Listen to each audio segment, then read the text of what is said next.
Bible ట్రైనింగ్కి మమ్మల్ని తీసుకుని అక్కడ పరిశీలించి దేవుని సేవ కోసం ప్రాంతాలను తీసుకొచ్చి అనేక ప్రాంతాల్లో వారు దేవుని సేవతో మమ్మల్ని పెట్టారు.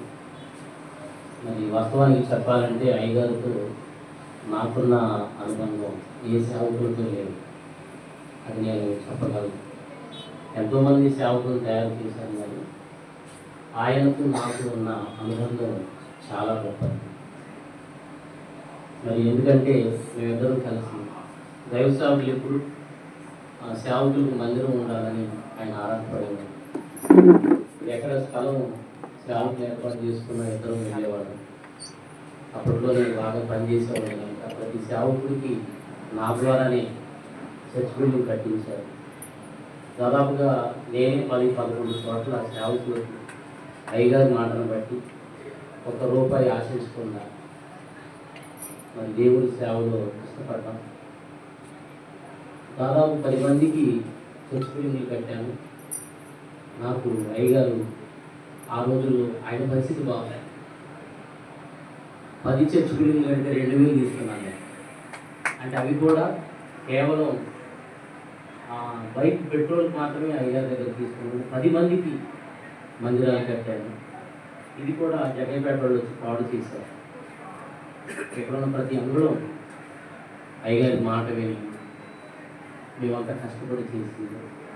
అంటే కొత్త వాళ్ళకి తెలియకపోవచ్చు, మేము పడిన కష్టం అంతా ఇంత కాదు. ఆయన నేనంటే చాలా ఇష్టపడతాను. ఈ 26 సంవత్సరాల్లో ఒక మాట ఆయన నన్ను అన్నది లేదు. మేము ఆయన అంత బాగా మంచి సంబంధం.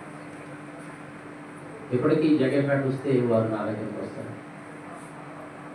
నేను ఆయన కలుసుకుంటాను. చాలా బాగా గడుపుతాను. ఒక 20 రోజుల పాటు ఈ మధ్య నేను లేను. 10 రోజుల క్రితం అయ్యగారు నాకు ఫోన్ చేసి ఎక్కడో నా విజయనగరం అన్నాను. అయ్యా నేను దూరంగా ఉన్నాను, విజయనగరం రాగానే వస్తాను. నేను నిన్న ఉదయకాలానికి ఇంటికి చేరుకున్నాను. మీటింగ్స్ ఇంట్లో పిల్లలు వెంటనే అయ్యగారిని హాస్పిటల్కి తీసుకొచ్చాను, కానీ హాస్పిటల్కి వెళ్ళాను. వెళితే అప్పటికే కార్లు పెట్టుకొని పిల్లలు తీసుకొని బయటకు వచ్చేసాను. నిజంగా మంచి సేవకుడు, గొప్ప సేవకుడు, చాలా మంచి అనుభవం మాతో ఉంది. ఆయన ఎక్కడ వాకింగ్ చెప్తున్న ముందు విజయరావు కొద్దిసేపు మాట్లాడాలని అంత నిష్పక్షపాతంగా ఆయన సేవలు మమ్మల్ని నడిపించారు. ఆయనకి నాకు ఎప్పుడు ఎటువంటి భేదాలు నిజంగా చాలా ప్రేమించేవారు, చాలా వినయం, తగ్గింపు కలిగేవారు. వారిలో ఎన్నో నేర్చుకున్నారు. వారు మాకు మంచి పునాది వేశారు. మరి ఈరోజు దేవుని పిలుపుని అనుకొని వెళ్ళారు. మా మధ్య లేదన్న బాధ ఉన్న ఆయన చాలా కష్టాలు పడ్డారు భూమి మీద. మరి దేవుడు వారికి విశ్రాంతిని ప్రసాదించారు. ఈ గ్రామంలో ఎంతోమంది సేవకులను ఆయన దేవుని సేవలో నిలబెట్టుకున్నారు. ఎక్కడే కాదు, చాలా ప్రాంతాలకు వెళ్ళి వాక్యం చెప్తా ఉన్నారు. మంచి మనసు కలిగిన దైవజనులు. ఆయనలో ఎటువంటి ద్వేషం కానీ ఎటువంటిది ఉన్నది ఏదన్నట్టు మొక్క మీదే మాట్లాడతారు. ఎవరు బాధపడకపోయినా మొక్క మీదే మాట్లాడతారు. అంత మంచి వ్యక్తిత్వం కలిగినటువంటి దైవ సేవకులు. మరి మమ్మల్ని ఎంతగానో సేవలో బలపరిచారు. అది మేము ఎప్పుడు మర్చిపోము. మేము ఎక్కడ సేవలు తిరుగుతున్నా ఇప్పటికీ అయ్యగారు ఎక్కడికైనా వెళ్తే విజయరావు గారు నా ఆత్మీయ కుమారుడయ్య అని చెప్తూ ఉంటాడు. ఆయన కనుక మంచి మనసు ఆయనది. మరి ఆయనలాంటి మనసు సేవకులకి ఎవరికి ఉండదని నేను అనుకుంటున్నాను. కనుక ఇంత మంచి దైవజనుడు మరి మనందరికీ ఆత్మీయ తండ్రి, ఆయన బలపరిచిన వాడు. కనుక రాబోయే రోజుల్లో వారి వలె మరి చివరి రోజు వరకు మనం నమ్మకంగా ఉంటూ దేవుడు మనం దీవించి ఆయన సన్నిధికి చేర్చుకుంటారు. అయ్యగారు ఇప్పుడే కాదు, ఎప్పుడో చాలా సంవత్సరాల క్రితం ఆయన చనిపోవాలి. అయితే ఆయనకి బ్రెయిన్ ఆపరేషన్ జరిగింది. 2 సంవత్సరాలు మేము ప్రతి రోజు ఎప్పుడు బాధ కలిగినా వెంటనే ఫోన్ చేసి ఏదో కారు మాట్లాడుకొని విజయవాడ విమ్స్ హాస్పిటల్కి తీసుకెళ్ళేవాడు. ఒకసారి అయితే ఆయన ఎందుకంటే ఒక పళ్ళు పెరిగేసుకున్నారు. 2 రోజులు కూడా కొంచెం ఇబ్బందిగా ఉందని దాన్ని కూడా పెరిగించుకోవడం వలన ఇక్కడ నుంచి బ్రెయిన్కి వెళ్ళే నరం ఒకటి తెగిపోయింది. 2 నరాలు డ్యామేజ్ అయ్యాయి.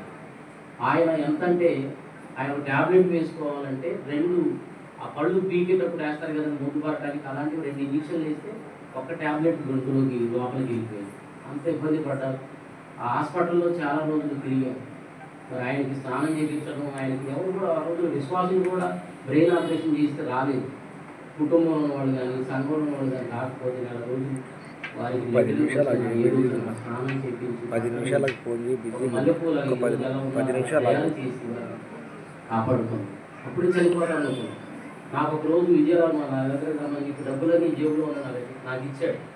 ఆయన ఆ బాధను తట్టుకోలేక బిల్డింగ్ మీద నుంచి దూకటానికి అక్కడ ప్రయత్నం చేశారు. ఆయన నన్నేమో ఊరికి చపాతీ తీసుకురా, ఆ ఇడ్లీ తీసుకురా, ఎప్పుడు నా దగ్గరే ఉంటావేంటి, నువ్వు వెళ్ళు అని చెప్పేసి నన్ను అంటుంటే అయ్యగారు ఏదో చేసుకునేటట్టుందని బాధతో ఆ రోజుల్లో దాదాపు ఒక 10 సంవత్సరాల క్రితం బ్రెయిన్ ఆపరేషన్ జరిగింది. 9 గంటలు బ్రెయిన్ ఆపరేషన్ చేశారు విజయవాడ నాగార్జున హాస్పిటల్.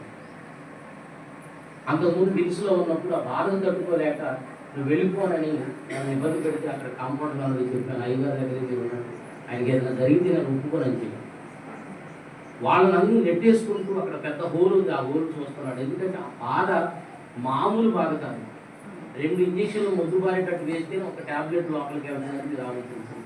ఇలాంటి భయంకరమైన శ్రమంలో కూడా దేవుడు తను నిలబెట్టుకున్నాడు, మంచి సేవ చేశారు. అప్పుడే చనిపోతాను అనుకున్నాను, కానీ ఇప్పటి వరకు దేవుడు ఇచ్చారు.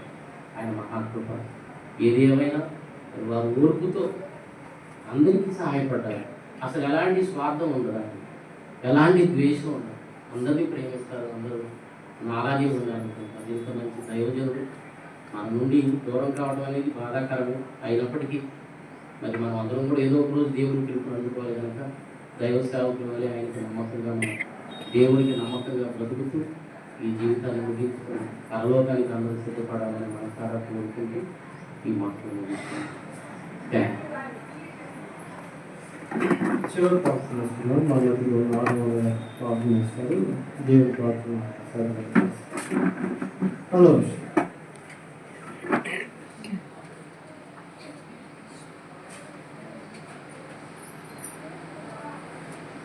ప్రార్థన చేస్తాం. పరిశుద్ధుడైన మా తండ్రి, పరలోకమందున యేసయ్య స్తుతులు స్తోత్రాలు ప్రభు. గొప్ప దేవుడు నాయన, మనుషులకి కొన్ని సంవత్సరాలుగా నేను